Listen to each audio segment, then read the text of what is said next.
Hi, boys and girls. We are ready for The Mouse and the Motorcycle. We are on Chapter 3, page 22, Trapped. Even though Ralph woke up feeling sick and dizzy, his first thought was of the motorcycle. He hoped it was not broken. He sat there at the bottom of the wastebasket until the whirly feeling in his head stopped, and he was able to slowly and carefully to stand up. He stretched each aching muscle and felt each of his 4 legs to make certain it was not broken. When Ralph was sure that he was battered but intact, he examined the motorcycle. He set it upright and rolled it backwards and forward to make sure the wheels still work. One handlebar was bent and some of the paint was chipped off the rear fender, but everything else seemed to be all right. Ralph hoped so, but there was no way he could find out until he figured out how to start the engine. Now he ached too much to even try. Wearily, Ralph dragged himself over to the wall of his metal prison and sat down beside the apple core to rest his aching body. He leaned back against the side of the wastepaper basket, closed his eyes, and thought about his Uncle Victor. Poor nearsighted Uncle Victor. He too had landed in a metal wastepaper basket, jumping there quite by mistake. Unable to climb the sides, he'd been trapped until the maid came and emptied him out with the trash. No one knew for sure what had happened to Uncle Victor, but it was known that the trash in the hotel was emptied into an incinerator.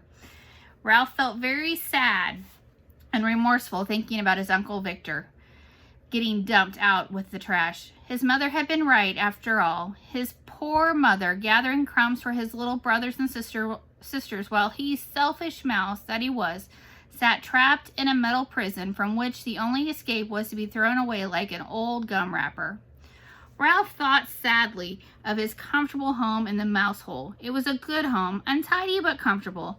The children who stayed in room 215 usually left a good supply of crumbs behind, and there was always water from the shirts hanging to drip dry beside the wash basin. It should have been enough. He should have been content to stay home without venturing out into the world looking for speed and excitement. Outside in the hall, Ralph heard footsteps and Matt, the bellboy, saying, "These new people in 215 and 216, somehow they've got the idea there are mice in the hotel. I just opened the window and told them the management wouldn't stand for it." Ralph heard a delighted laugh from the second floor maid, a college girl who was working for the summer season. "Mice are adorable, but just the same, I hope I never find any in my rooms. I'm afraid of them." There were 2 kinds of employees at the Mountain View Inn: the regulars, none of them young, and the summer help, who were college students working during the tourist season. "If you don't like mice, you better stay away from that knothole under the window in room 215, advised Matt. The sound of the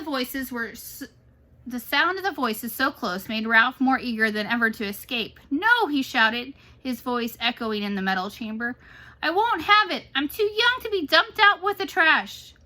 In spite of all of his aches, he jumped to his feet, ran across the wastebasket floor, and leaped against the wall, only to fall back into a sorry heap. His nose backed off, and he tried again. There he was on the floor of the wastebasket a second time. It was useless, utterly useless. He did not have the strength to tip over the wastebasket. Ralph was not a mouse to give up easily. He considered his problem a moment before he rolled the motorcycle over to the wall of the wastebasket. Then he seized the apple core by the stem and dragged it over to the motorcycle. By putting his shoulder under the stem end, he managed to raise the core until it was standing on its blossom end. But when he put his front paws around it and tried to lift it, he found that he could not. The core was too heavy to lift up onto the seat of the motorcycle. Ralph was disappointed, but when he stopped to think it over, he saw that even if he could manage to get the apple core on top of the motorcycle, it would still not be high enough to allow him to climb out of the wastebasket. Bruised and defeated, Ralph dropped the core and decided that he might as well be thrown out with the trash on a full stomach as an empty one. He took a bite of the apple and felt a little better. It was the best food he had eaten for several days.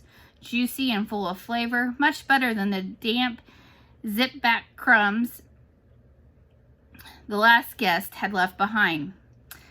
He took several more bites and settled down to a hearty meal, saving the seeds for dessert.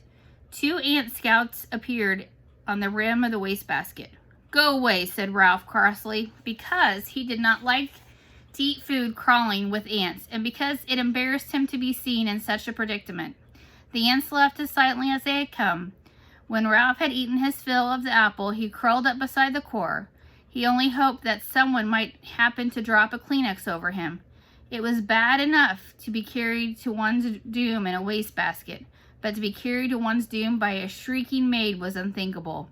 There was one tiny ray of hope. If something did happen to drop a Kleenex over him, he just might have a chance to jump out and run when the maid tipped the basket up to empty it into the incinerator.